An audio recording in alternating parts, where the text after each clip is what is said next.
I'm now joined by Professor Vally Padayachee, power and energy expert and a former executive manager of Eskom and former senior executive of City Power, who's speaking to us from Northern Australia. Professor, good to speak to you today. Now, what are the key factors driving the current Stage 3 load shedding, and how do you imagine that City Power or Eskom can respond to this?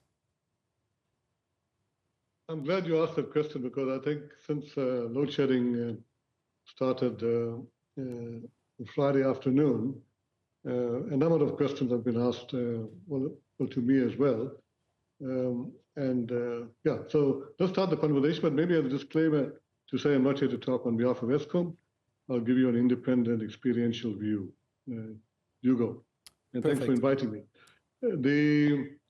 The load shedding, as confirmed by Eskom, was mainly due to, if I can just put it in simple language, where Eskom ran out of emergency capacity. I repeat, emergency capacity. And the emergency capacity includes the open cycle gas turbines, and that's with the IPPs and the Eskom Anchor Lake in Gorica. That's about 3,000 megawatts. And then they also ran out of water in terms of the pump storage. That's 2,700 megawatts. And not to get to more detail, if you run out of capacity, because there are a number of units which came offline last week, especially at the Tabo and Matumba power stations, the best performing power stations. So in summary, they had about 7,400 megawatts, as I understand it, of emergency capacity that came off the grid. And so to meet demand, there wasn't, as obviously stated, that emergency capacity to make up that gap. And hence, Eskom had to load shed, and this is in terms of the new standard, edition 3 of the NRS standard, and that resulted in a 15% gap as per the standard, and that equated to Stage 3. You go. So let's talk about Johannesburg residents or residents in general who are consumers of electricity. What can they do in order to reduce electricity usage and avoid, I think it's called a network overload? Yeah, I'm glad you mentioned Joburg, because I also come from City Power. I used to be there as well. And Joburg is one of the largest load centers in the country. So a number of residents get hit with load shedding there. And what they need to do is continue to do what they did when we had rampant levels of load shedding for 2 or 3 years before March 2024. So there are a number of initiatives from the demand response side. Obviously, look at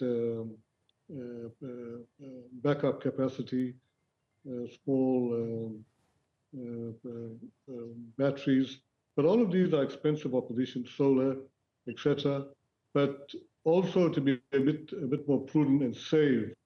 So in other words, if you don't have enough generation, you got to save on the demand side, which is megawatts. Let's leave it there for now. You go. Now, Professor Padayachee, my next question speaks to the construction of, well, I suppose the question is, what is not being done to ensure that the 10 months that we've enjoyed where there's been no load shedding are maintained? Are there more power stations being constructed? Is that necessary in order to continue without load shedding?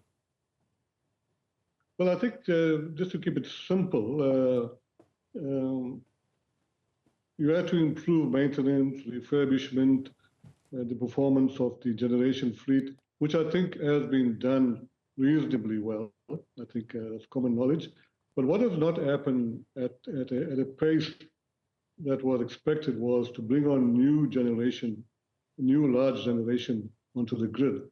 We've done well with smaller generation, solar PV and a bit of wind, etc. That's about 6,000 megawatts. But we need about 10,000 megawatts, even more, to be done. But what's constraining that as well, and this is critically as a significant constraint. I call it a constipated transmission and distribution grid. In other words, the current transmission and distribution grid cannot take sufficient capacity. So in other words, if we are to get 10,000, 15,000 megawatts tomorrow available, we can't take it reasonably easy onto the grid because the grid is constrained. So those are the two big ticket items.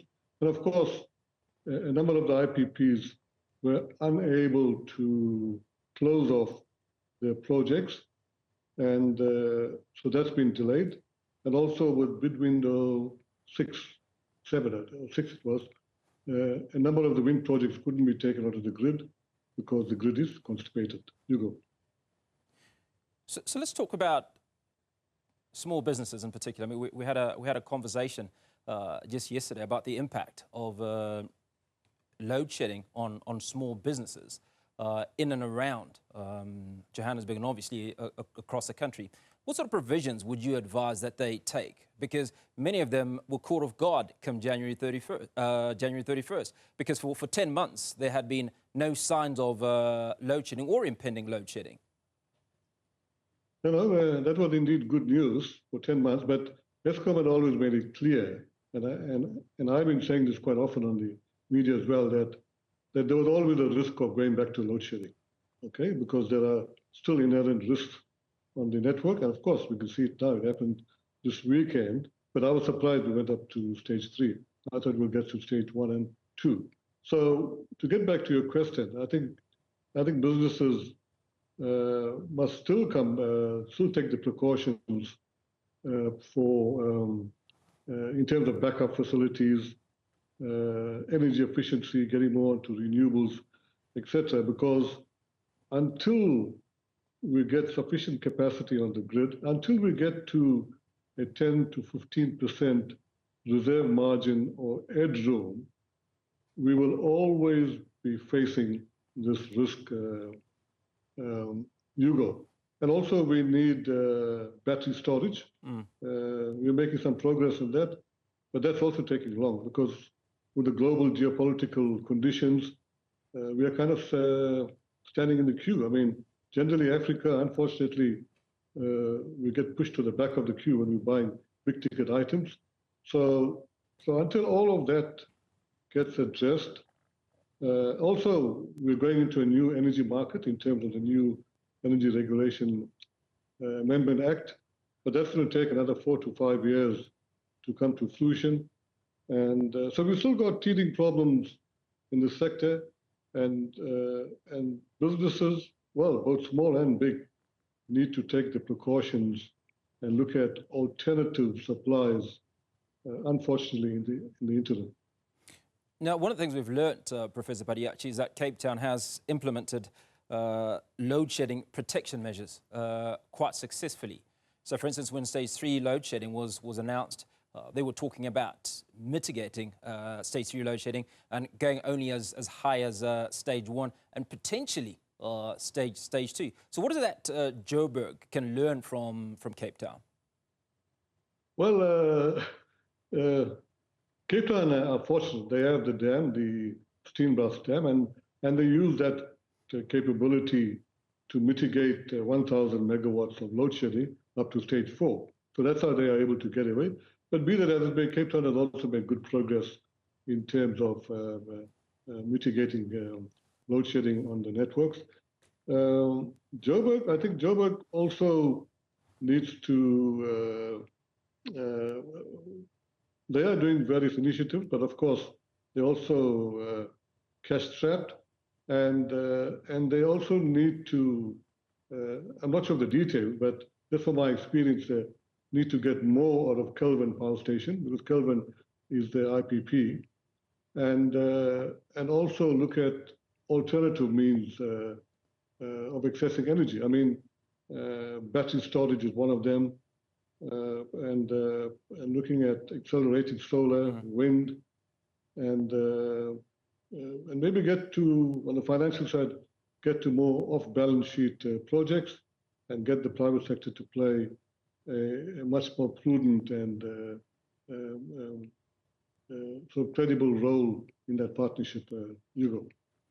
Professor Padayachee, I appreciate your time. Thank you so much for speaking to us. And Professor Vally Padayachee is a former executive at both Eskom and City Power, unpacking for us the challenges around load shedding.